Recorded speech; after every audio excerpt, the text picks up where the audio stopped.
Sonic in the first film, I think you could see he was taken from, or not taken, he moved from his planet to our planet, and he was very lonely, and he was desperate for friendship, and he found that friendship, and so that's that one.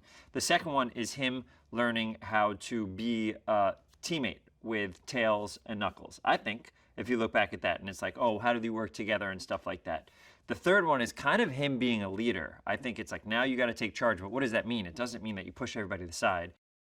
There's two different Robotniks and Shadow fighting our team of Knuckles, Tails, and Sonic. It's him learning what to do with his power. It's like so many things. It just keeps getting bigger and better, and the action is incredible, and the CG is incredible.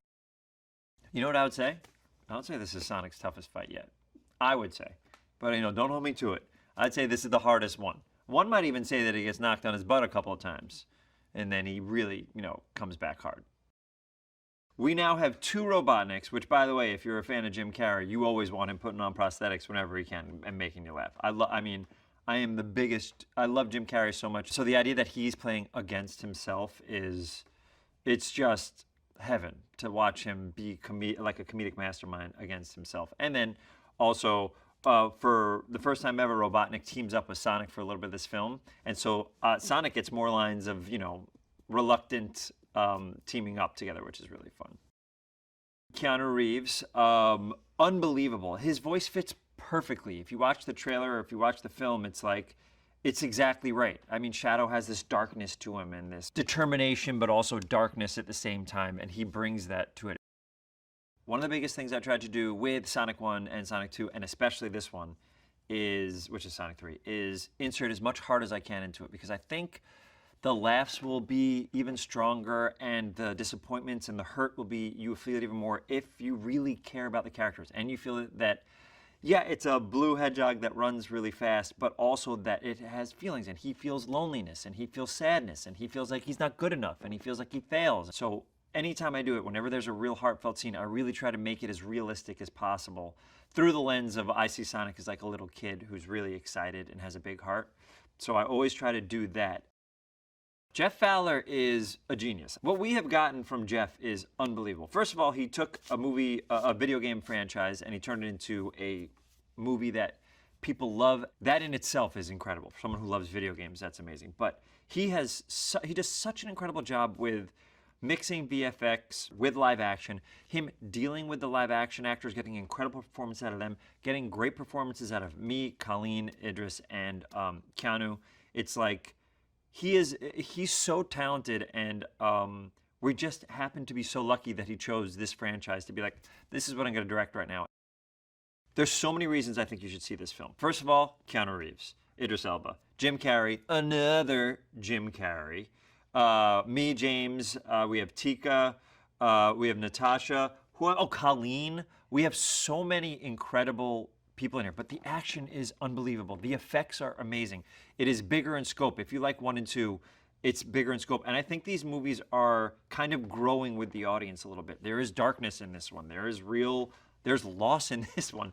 There's a lot, but there's so much comedy. So you got action, you got comedy, you have a new Keanu, you have 2 Jim Carreys. I happen to be in this one as well. And the VFX are amazing. And if you're a fan of the video games, you are rewarded times 1,000 in this. So especially if you owned a Dreamcast at the time. So it is really exciting. I can't wait for people to see it, and I can't wait to see what people think. I never left the Sonic universe. Where else would I go? The Sonic universe is all-encompassing. Only a fool would try to quantify it. I think it was Carl Sagan who said, "For creatures as small as we, the vastness is bearable only through the collection of over 50 rings, or finding a Chaos Emerald." I'm paraphrasing, of course. Carl Sagan said something completely different, but I'm sure he was a big, big Sonic fan. It's been a rollicking dance of merriment, of creative satiation, of friendship and tomfoolery. I get whatever I ask the universe for, and in this case, I asked for a kick-ass franchise that would endear itself to children everywhere and appeal to the child inside all of us.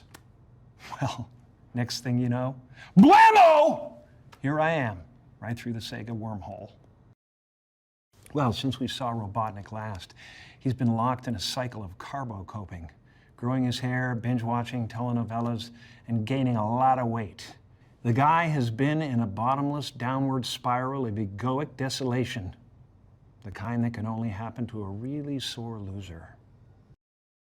What is new is the epic proportion of it. The scale is immense, thanks to Neil Moritz, Toby Asher, and Jeff Cecil B. de Fowler. I mean, this thing is so huge, you won't believe it's about a hedgehog. But you can't argue with the fan base. If it's hedgehogs they want, it's hedgehogs they'll get. Well, in Sonic 3, Team Sonic faces a new enemy called Shadow. He's faster than Sonic, stronger than Knuckles, and with his powers of teleportation, he seems to be invincible. But he's not. He's just showing up in other places. Now, in order to fight this powerful Jungian archetype, they have to team up with, spoiler alert, Dr. Robotnik, who in their last encounter was, trigger warning, almost unalived, but spoiler alert, wasn't. But the real twist comes when Ivo's diabolical grandfather, Gerald, shows up and brings new meaning to the life of his grand seedling. Robotnik's bitterness has blossomed into a botanical garden of animus. And as I mentioned before, he's getting very fat. I mean, expanding horizontally in a way that puts a lot of pressure on his pancreas. I'm sorry, I can't tell you why there are two Robotniks in this film. That's up to the parents out there when the time is right. Well, when they told me I was going to play two Robotniks in this film, I was delighted, elated. I couldn't wait to rise to the challenge until a few weeks in when I realized I was doing twice the work for the same pay. Can you even imagine it? Well, the technical challenges of being in two places at once is pretty obvious, except in my mind. I'm everywhere and everything. All that is, was, and ever will be. But on the set, it's kind of difficult to depict that. So we hired this great actor, Brendan Murphy, who played the other side of me against me, except when I was the other side of me against me. Fortunately, he was a quick study. Sometimes he knew the words before I did. I was jealous of him, even though I would make damn sure he was never on camera. He was a great comfort, though. He was amazing. And I still call him sometimes whenever I'm at odds with myself. Well, when I heard that Keanu Reeves wanted to play Shadow, I said, oh, all right. And then I went.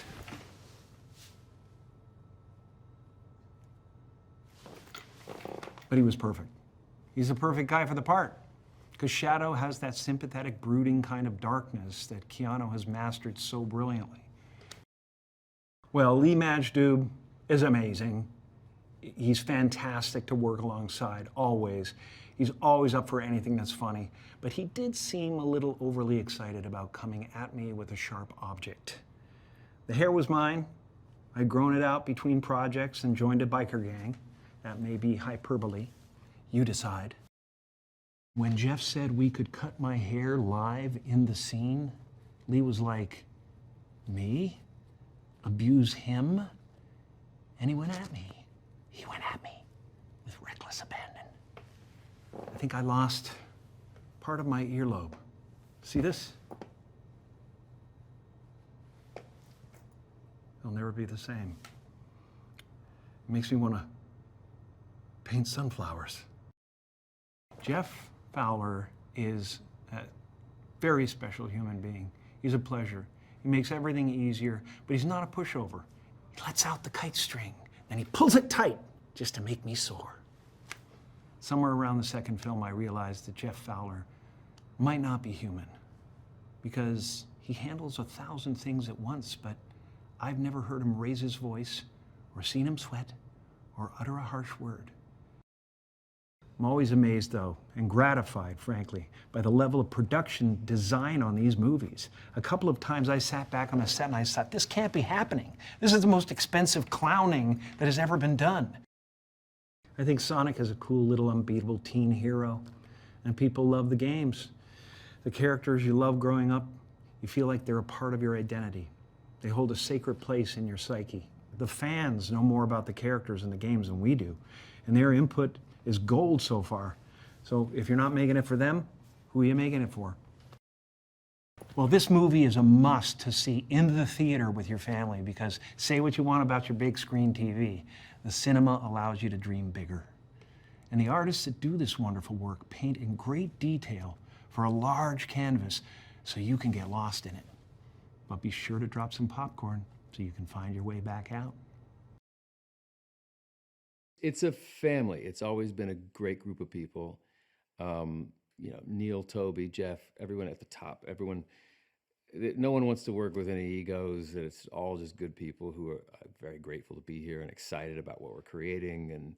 And the tone on set is always joyous and fun and relaxed. And I feel like that's what you want for this type of movie. It fills you with all these good positive emotions of like, wow, we're still here doing this. And people want to see these movies. And they want to see him, and they want to see these new characters come in, and they want to see this family. And that, to me, has always been, I don't know, the sort of familial element to it is this like core, he came to Earth feeling like an outsider and feeling lonely and sad about losing his family, and we created this family.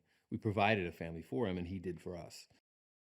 In line with this type of movie, you're always going to be inviting in new characters from the game, new characters that maybe Jim came up with, new characters with.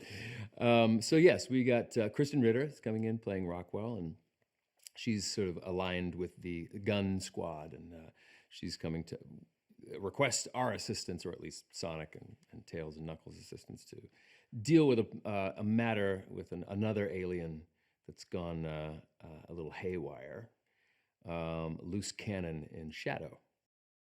You saw at the end of the second film this glimpse of Shadow, if you stayed through the credits, which you always should.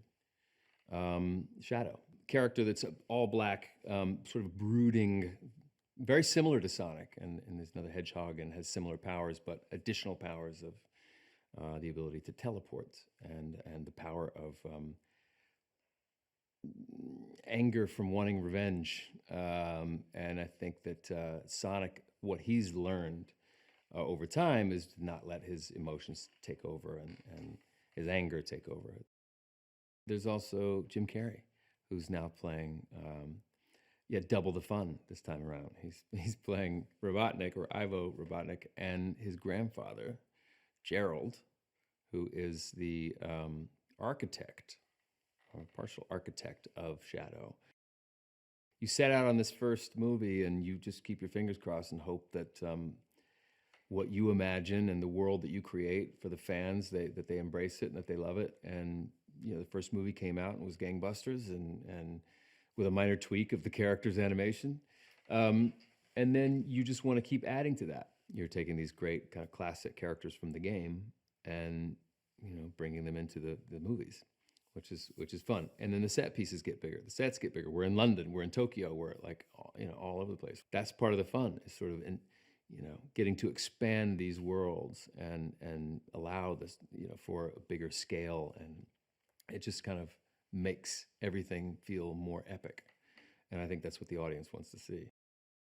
Jim Carrey inspired is like the greatest thing in the world, because he just comes in and, I mean, I don't know, honestly, if this was his idea to do the two characters or not, but seeing him have dialogue with himself, and he was telling me the other day, he said, this has been such an out-of-body experience for me, because I'm like having to have a conversation with myself as I'm circling myself, and it was to see him like just jazzed about being able to play the sort of range of this old grandfather, pot-bellied grandfather of Robotnik and himself. Is super exciting. He's a real scientist when it comes into like getting the funny bits. And it's like, I mean, he's a hero of mine. It was like such an inspiration when I was growing up, and seeing him work, and it's like a mad scientist. But you're sitting there just trying not to bust, because he'll surprise you with something that he knew he had in his back pocket, but you didn't know it was coming. And it's so much fun watching him play and have so much fun with these characters. The first Sonic was his first big movie, And now he's like a superstar, having this as being his third, and this Knuckles show and everything. It's like, and I just love seeing when this kind of success happens to someone who deserves it, and is just such a kind human being. And we all wake up and we want to come to work for him, because he's just got this perpetual smile plastered on his face, like a big kid who's getting to play with the most insanely elaborate toys. So you can tell it's a dream come true for him, and it's nice to see someone who just is in love with what he's doing as much as Jeff is. We always talked about the core of all of these films as being, themes of acceptance and themes of family and love and I don't know. It's the family element has always been the sort of beating heart of these, whether they're the centerpiece of the whole movie or not, because you have to introduce all these new characters and they have to go on these wild adventures. Of course, you want to see all of it and you want to see their powers unleashed, but you want it to be for something, and you want it to be for something positive. And it's nice to be a part of something that at its core is about goodness and about acceptance and family. And it makes all of those other action sequences matter. It makes them meaningful. When I got the invitation, it was very exciting. And to play the character of Shadow, I was like, what? Yes. I'd seen the Sonic films and liked them very much. And so for me, to be a part of Sonic 3 and playing Shadow is very special. I was very familiar with Sonic, the game. I never played it, but with Sega and Sonic, and so I didn't know all of the lore until I got the role and started doing research. And so I really came into it in the world, knowing of Sonic and the games. Well, I felt sorry for the guy. And, I really, just the hardship and the way that, being created and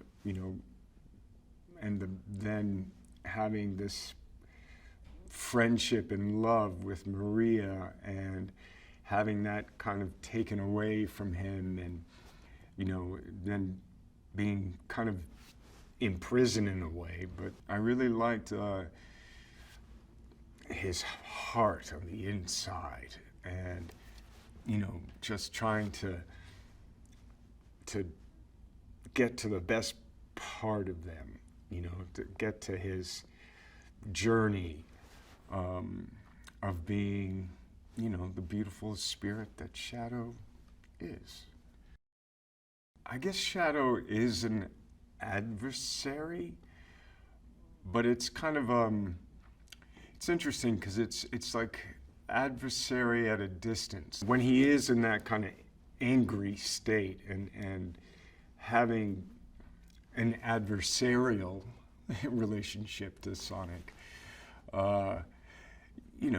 Shadow has a bit of attitude, In a weird way, they end up making each other better through the kind of combat and getting to, in a way, know each other. And I really liked that journey in the story. Shadow's pretty strong. Cat, well, not quite a hedgehog. Speaking, if I go into my inner Shadow, Sonic's no match for me. Shadow's kind of put into a kind of state of suspended animation. He's been in this state for 50 years, and he's kind of woken up, prompted, and he has the story of what happened to him before that. To be brought into this with all of the other artists who are voicing characters, with Jim playing the character in the live action, James, Tika, everyone, it's just such a real honor, you know, watching the films and then getting a chance to play in the world is something very special to me. My voiceover sessions were intense. Working with the director, Jeff, very supportive.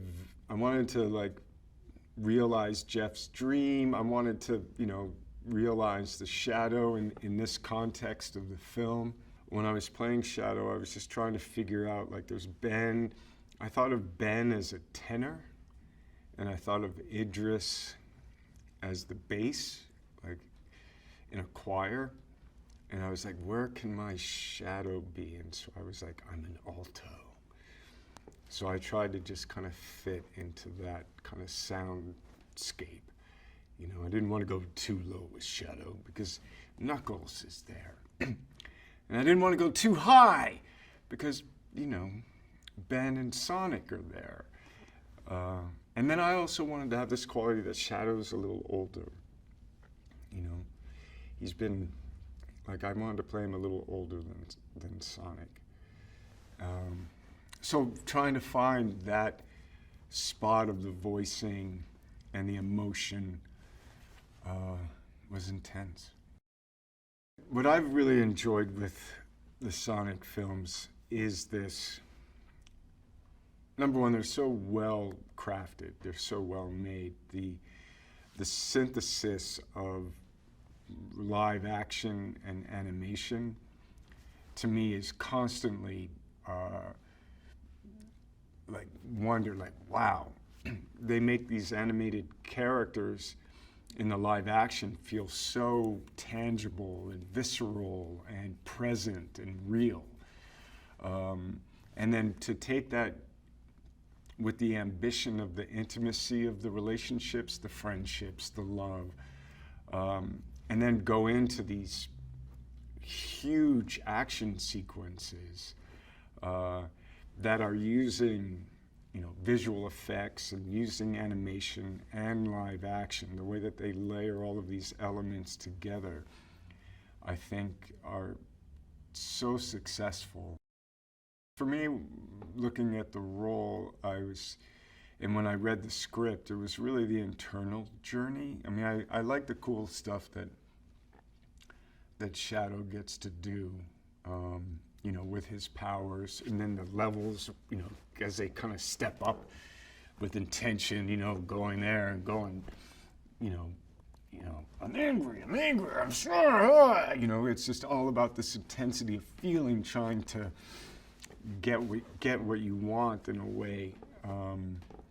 Just visually, it's very exciting and fun. I mean, I would say that there's such a spirit of fun and surprise and connected to a kind of emotional authenticity for the characters and the visuals that I think really kind of makes you feel, you know, makes you empathize with characters and just kind of go over to the emotional journey of these films. Seeing films, especially if they're made for the big screen, you know, to go to the cinema is the best way to see it. Personally, that's my opinion. I mean, I love big screen and sound and being with other people, you know, the communal aspect of watching a story, sharing a story together, I think is one of the best things. And, you know, I think there's so much care and creativity and energy and resources put into making these Sonic films the best that they can be. It feels really good to be back in the old Knuckles fists as they are. It's a great character. I like playing him, and I'm really excited that, you know, we have another opportunity to make another film and back in cinemas. So it's good. Feels good. Having the TV show and also having the first movie, I'm a little more embedded into Knuckles. So Knuckles now is part of the family, and he actually really fits in. The synergy between him and Sonic is funny and good. In this movie, Robotnik's back, causing mayhem. And this time he has, sort of a special guest, if you like, his grandfather. It's a crazy character, and Jim Carrey gets to play these two roles. And Knuckles, being the partner he is right there in the fight. He's right there with Sonic and Tails. When Shadow shows up, Shadow's a bit like Sonic, just meaner, faster, It's got different style. And this throws Sonic, he's going for revenge. And this is where the group get together and Knuckles is in there, standing up for his friend. First of all, I'm a big Jim Carrey fan. I was excited that I could be in a movie with Jim Carrey, and we even sent each other voice notes. But in this film, he gets to play two characters. Now, Jim Carrey always plays different characters, even if he's playing one, but this time, he's literally playing two versions, two different people, his grandfather and Robotnik. And I mean, to me, I think it's gonna be one of the funniest things people see. The Shadow character is a big icon in the whole game universe, and so finding an actor to, embody that is really important. Keanu is a legend. Keanu, we known for so many different types of roles, and but whatever he does, he kind of brings icon status to it. So it was fascinating to see him pull together Shadow. He's got this cool demeanor. He's got a very unique voice. You recognize Keanu's voice, and it's very different from Sonic. I've always wanted to work with Keanu, and this is our first time working together. The cast is phenomenal, and definitely voice acting is a skill set that you have to bring the characters alive, because the animators actually do the acting work and the face work, and you bring that voice work. And so, for me, I found it a little daunting when I first played Knuckles. I didn't know what he was going to sound like. Ben's so funny, and he's got a cool cadence, and he can run off really funny very quickly. And Knuckles is the opposite. The voices are so different, the cadence is different. Knuckles is a really low voice and talks slowly and sort of monosyllabic sometimes. And Ben's like, motor mouth. Tails has that lovely squeaky voice, and now we've got, Keanu Reeves' voice. Jeff is a great director, like super patient, very detailed, not pushy, He knows what he wants. And he knows, now we have a shorthand, yes, for sure. I just try and make him laugh. I think the Sonic world is just pure escapism. Wait a second, Sonic the Hedgehog? Okay, hedgehogs don't move fast. Okay, wait a second, he's blue? Okay, hold on, what? So it's like pure imagination, right? He has to run, he can run really fast. They call him Sonic, he moves really fast. It's just the imagination of the game, the world, the characters is really like visceral, It doesn't matter what age you are, especially with, if you've gamed with Sonic, Sonic's been around since the 80s. Generationally, we've all grown up with some version of Sonic, whether it was a movie, a TV show, or a game. And for me, I was really honored to be part of this, right? Really honored, because I played the game. Sega hard drive when I was a kid, Mega Drive. But now I think people really step into a world. He's not a superhero per se. He's a hedgehog, and you kind of get the concept. So if you've played the games, the kind of levels he has to do. He has to move quickly, and suddenly you're in an entire world. Beginning, middle, and end, with really great animation as well as live action. I mean, it's a thrill. I think you can go to this by yourself, your little popcorn and your little lemonade, and just be good. But it's definitely it's a family movie. It's a family movie, and even if it's not your family, it's your family of friends. I think it definitely has that appeal for families, especially, if you've got young kids, you've got older grandparents, you've got people that played the game, everyone can go. I think the most fun about playing Knuckles is probably the performance level, trying to bring this character to life. I'm in a booth. I can't move too much, and I'm going to really breathe life into it. And it's fun. It's a challenge, It's definitely a challenge. but it's fun because he's an iconic character. I'm as strong as Knuckles. You know what I mean? I can punch really hard. I look fly. I mean, I already have it. I don't want to run as fast as Sonic because, you know, I got a car for that. I don't need to run everywhere. But in real life, I would have Knuckles because he's just powerful. Look at the guy, you know, he's gonna, bap, done. Hi, I'm Tika Sumpter, and I play Maddie, and we're here on Sonic 3. I grew up playing Sonic, well, watching my brother play Sonic, and Sonic's always been like love in my life. But I didn't realize that that love was so huge over the whole universe of Sonic. The fans are incredible. They're so supportive.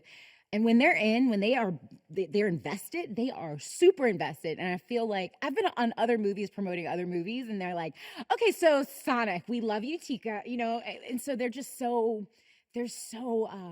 just a part of the fabric of this universe. Without them, there is no us. So super grateful. It is such an international film. In the movie, he's going to Japan, he's going to Paris.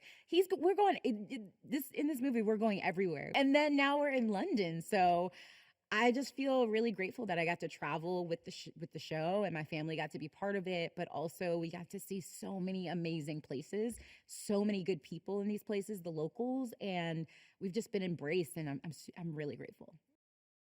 Keanu Reeves is playing Shadow. I feel like it's so cool that all these people like Idris and Keanu and just everybody who plays one of our alien creatures, it's so cool to have them involved in this project and that they want to be part of it. I'm a fan of every single one of them, including Colleen, who plays Tails, who's like, mwah, chef's kiss. And I just feel grateful that I'm a part of something that Keanu Reeves is part of. Shadow.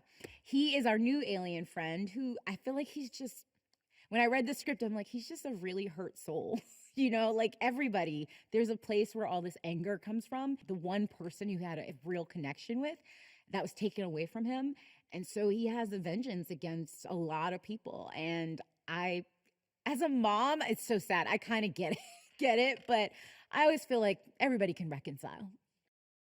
I think why people do love these movies is it's not only action, which is amazing, and it's not only the universe that they love. I think there's heart, right? I just feel like every aspect of it is connected through real service to one another and being there for one another. And so I think they really created these characters where you can relate to. And I think that was the key. When I first came on set, honestly, I did not even know it was Jim. He didn't even have his costume on or anything. He just had this like little hat, and I don't know, I thought he was just part of the crew. And I was like, hey, how are you? He was like, I'm good. And then I looked and I said, Jim. And he was like, and you were so nice to me still. I go, I'm nice to everybody, you know? And I was like, yeah. But he's happy to be here. He shows up because he's Jim Carrey in every form. He's doing two characters. He's playing a grandpa, his own grandpa, and Robotnik, which I wouldn't expect anything less from Jim Carrey. But also, when they say cut, we're like sitting together, all of our chairs, talking about just regular stuff. I don't know if I will ever laugh this much on another set. I don't know. I really don't. First of all, James, he's really funny. So I'm laughing loudly all the time.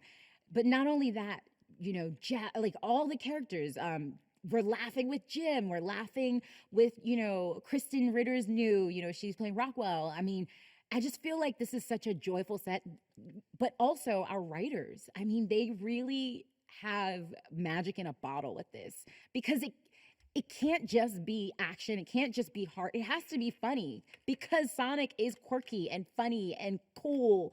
There's this balance of all these things this movie has to be, and they have the funny right. Like, they got it right. And Robotnik's just so silly and funny.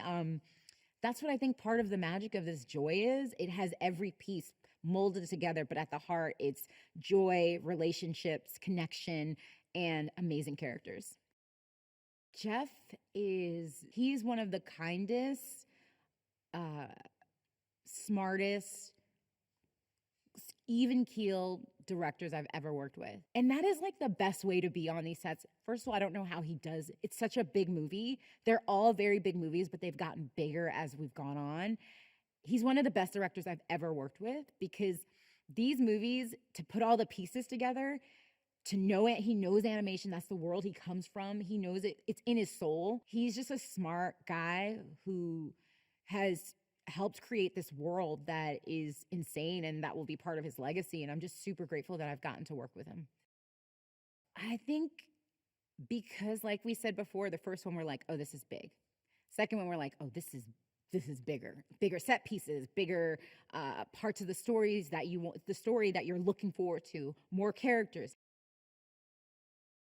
Hi, I am Krysten Ritter, and I play Director Rothwell in Sonic the Hedgehog 3. I was so thrilled to be asked to do this movie because I have a 4-year-old son.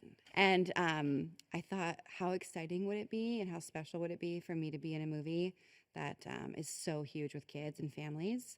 I know a lot of my friends with kids that are like 5, 6, 7, they're just absolutely obsessed with Sonic. So I feel like I'm going to have like major points at drop off.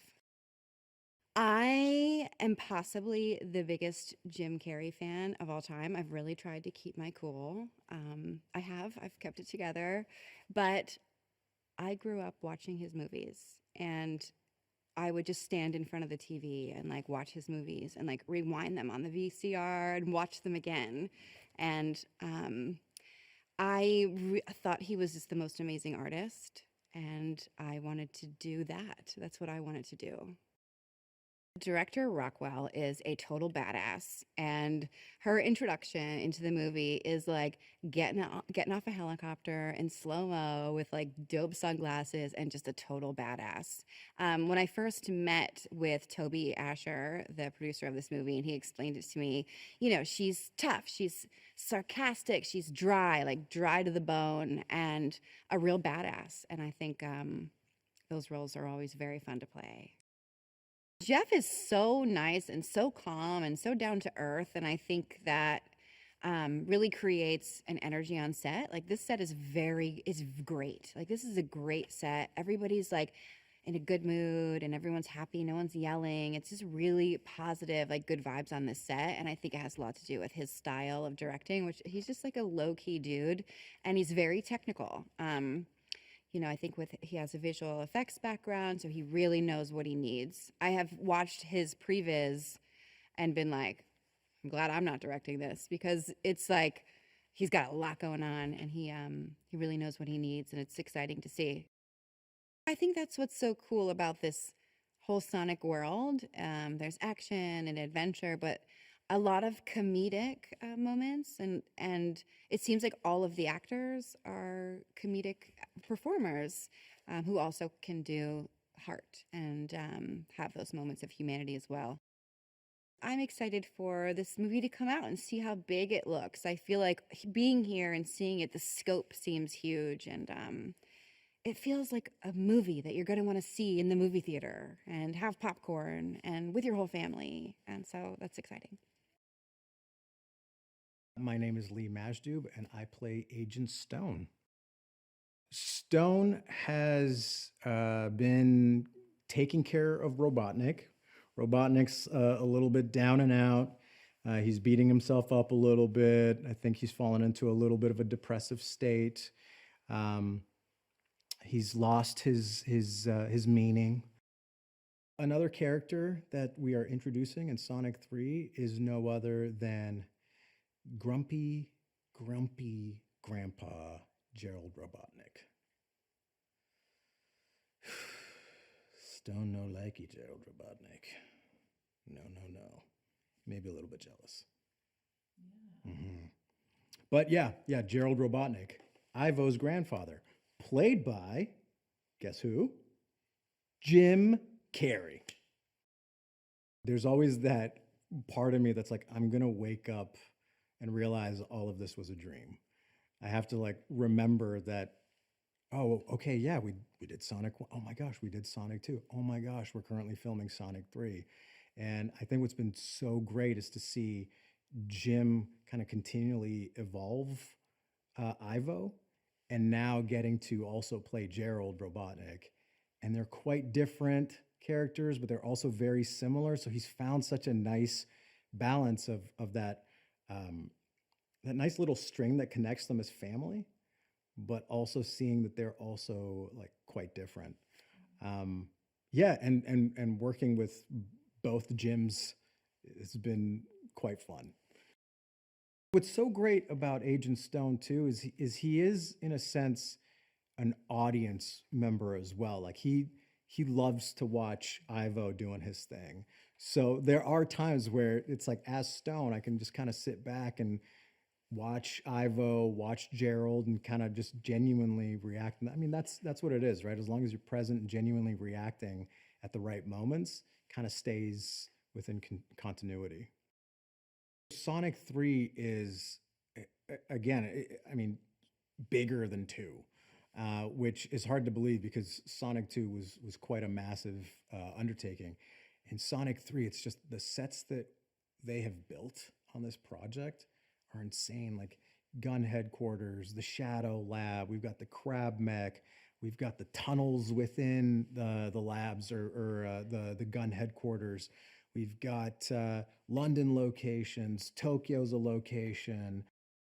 At the core of Sonic 3, and I think all the stories we've told in the trilogy so far stems or comes from the soul and the heart, and wanting to connect and wanting to be a good person or a good being, wanting to be there for your friends. So one of the beautiful things is seeing how the relationship between Sonic and Maddie and Tom has evolved, and also with the addition of Knuckles and Tails being there. And it's kind of like this wonderful, like, they've got these sibling rivalry kind of thing going, but they're also, they really look out for each other. Shadow comes into the mix and he's really struggling with grief and loss, and how do you deal with that, and goes through a lot of anger, and also you see these little bits of hope and love within Shadow, that he's not super far gone. And then with Ivo too, it's that he's always wanted family in a sense, even though he says he doesn't. And when he meets Gerald, there's this moment that he has of like, where have you been my whole life? That's what's so cool about these movies, is that even the antagonists have heart. There's something there. And I think that connects with everybody.